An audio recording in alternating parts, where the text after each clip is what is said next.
Hello everybody. So this will be our notes on types of measurements. I'm going to keep this quick so that you can then move on to whatever else you have to do. As this is our first online notes video, it might be something new that we have to adjust to, but this is going to be the way that things work for the immediate future. Learning will have to take place at home.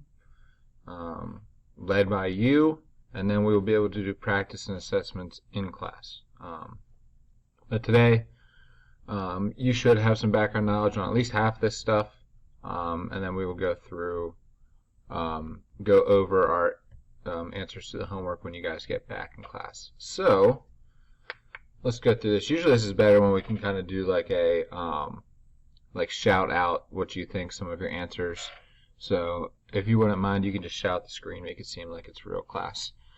Alright, so when we are using the American units for length, right, we might be measuring something with maybe feet or yards or miles.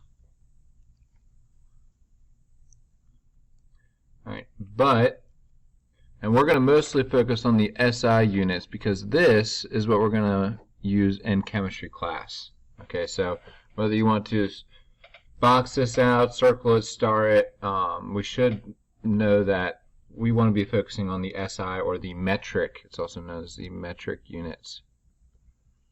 Okay, for chemistry class. So we're going to be using stuff like meters, centimeters, millimeters.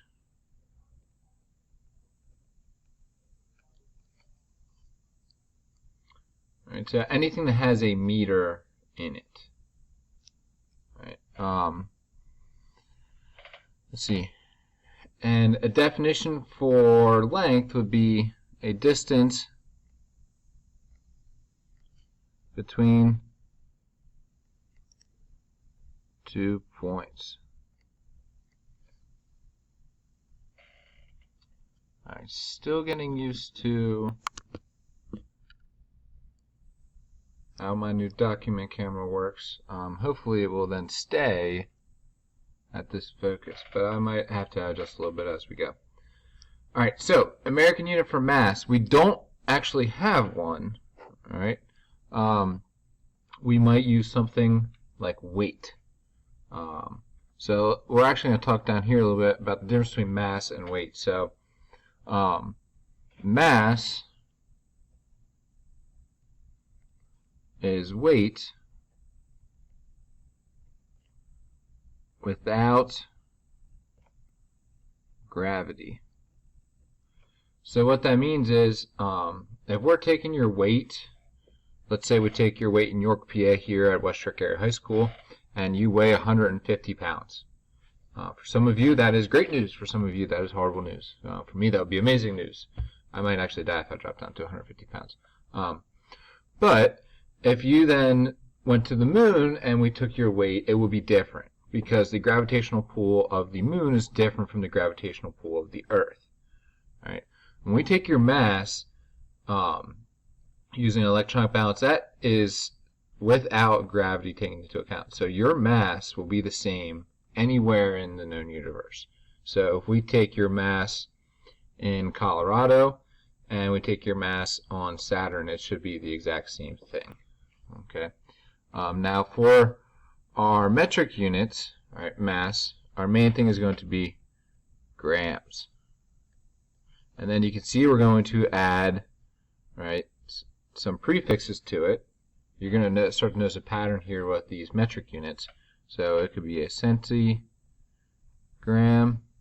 could be a kilogram. And our definition for mass, we're having problems here again. Let me try the autofocus.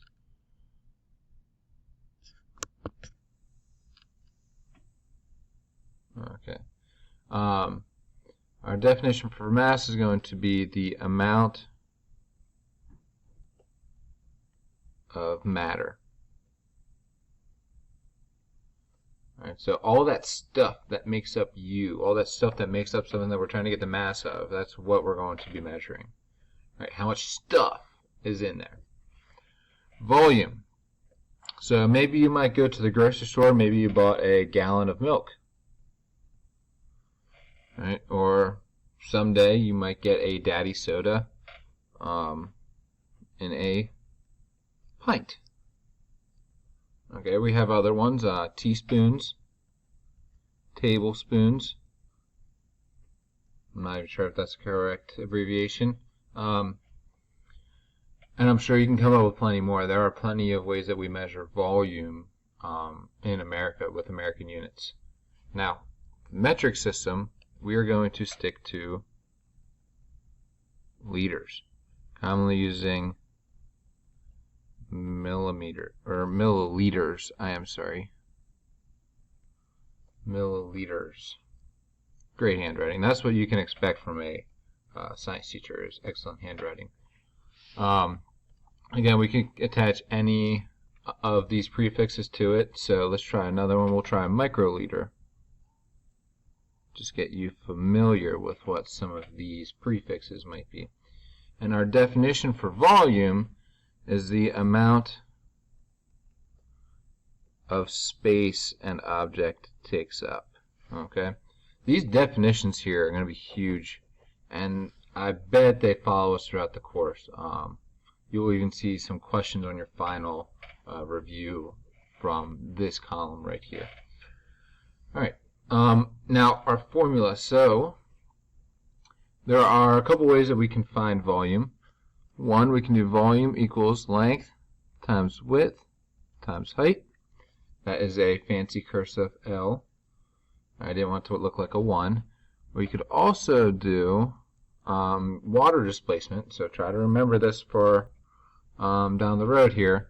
You can do your volume of your object plus water minus your volume of water.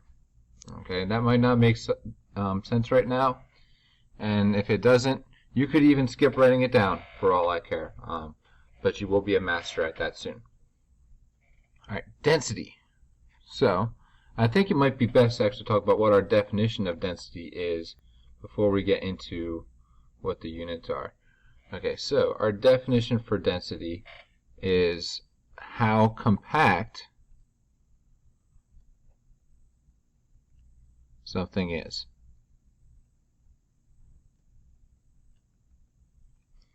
Alright, so a ping pong ball and a golf ball are about the same size, but one of them is solid, the other one's hollow. So the one that's more compact, the one that's solid, is going to be more dense. Same thing with like a basketball and a bowling ball. Because the basketball is filled with air, it's less compact. The mass is more spread out. So you want stuff where our matter is packed into a small space. Our formula for density is density equals mass over volume. Our D equals M over V. If you want to write out mass and volume, feel free to do so. Another way that you can memorize this, if you can't, for some reason, can't remember this formula, alright, think about how much you love chemistry class so far. Alright, I'm sure we've had a really exciting day and a half. But then think about how disappointing it is when Mr. Rafferty is absent, right, and you have a substitute teacher, and you're just heartbroken. We draw a line right through that heart. All right, you actually see that we have an M over a V, right? Mass over volume. All right, so do we have American units for density? Is there something that we can do that can measure how compact something is? Well, we would need a unit for mass, and we don't have a unit for mass in America, so we're not going to have anything for density. For the metric system, we will use two things. We will do grams per milliliter or grams per centimeter cubed. Right, the centimeter cubed comes from when we do length times width times height. So you might have a centimeter times a centimeter times a centimeter, get you a centimeter cubed. The grams per milliliter comes from when we do water displacement. So we would be measuring using a graduated cylinder, and we would be measuring with milliliters. So we would be dividing our mass in grams by milliliters. All right, temperature. So when we ask what the temperature is outside, you might say something like, I think today might be 81 degrees Fahrenheit. All right, in the metric system, we might use another one you're familiar with, degrees Celsius, but we are mostly going to use degrees Kelvin. That is a K. K-E-L-V-I-N. I guess I should spell all these out. Celsius. C-E-L-S-I-U-S. Fahrenheit, your guess is as good as mine. Alright, and definition. So this one is huge. Definitely put a star here. Alright. This is going to be something that I bet maybe only one or two of you might know the answer to. Alright, so we can't say that temperature is how hot or cold something is. The problem with that is that's relative. So something that we might think is really hot, like the stovetop, right? If it's at like 350 degrees, you would never put your hand down on that stovetop, right? You would burn your skin. It would hurt really, really, really bad. You would say that it was hot. All right, but we want to compare that temperature of that stovetop to maybe the temperature in a burning star like our sun, right? It would be relatively cold compared to the temperature of the sun, but we know from our experience it's not relatively cold to us, right? So that definition is not going to work, how hot or cold something is. Right? So what it actually is, it is the average kinetic energy of something. Alright, so we haven't talked about this yet, but I'm sure you are familiar with these little things called atoms. Right? I'm not talking about a person, your friend named Adam, A-T-O-M. Everything's made up of atoms and particles. Everything that you can see, touch, anything that is matter is made up of atoms. And these things are constantly moving. The faster they are moving, right, the higher the temperature is going to be. And for our formula here, right, show formula for converting from Celsius to Kelvin, our temperature Kelvin is Celsius plus 273. So let's say it's 25 degrees Celsius. We want to convert that to Kelvin. We will add 273 and we will get 298 degrees Kelvin. Alright, I got about like a minute and a half left, so we're going to go pretty fast here. American unit, we would call this calories. Right? You eat food, sometimes they measure it in calories. That's how much energy you're going to get from that food. But in our class, we're going to use joules, J-O-U-L-E-S, right? Not those things that you should never, ever, ever, ever, ever, ever bring to school, right? The things that are killing your lungs, you should not be thinking about that, but joules, similar to calories, we're measuring energy, and our definition here is the capacity to do work, right? You can't perform well at that football game if you skip lunch. You need to intake these calories or these joules in order to have the capacity to do work. If there's anything else that you found useful, you can write that down here in discussion and notes. Your other assignment for the rest of this online learning day is to finish the bottom of page 4. Should be 1 through 8. I think mine got cut off. And then I also need you to complete the word web that will be on the next page. Alrighty.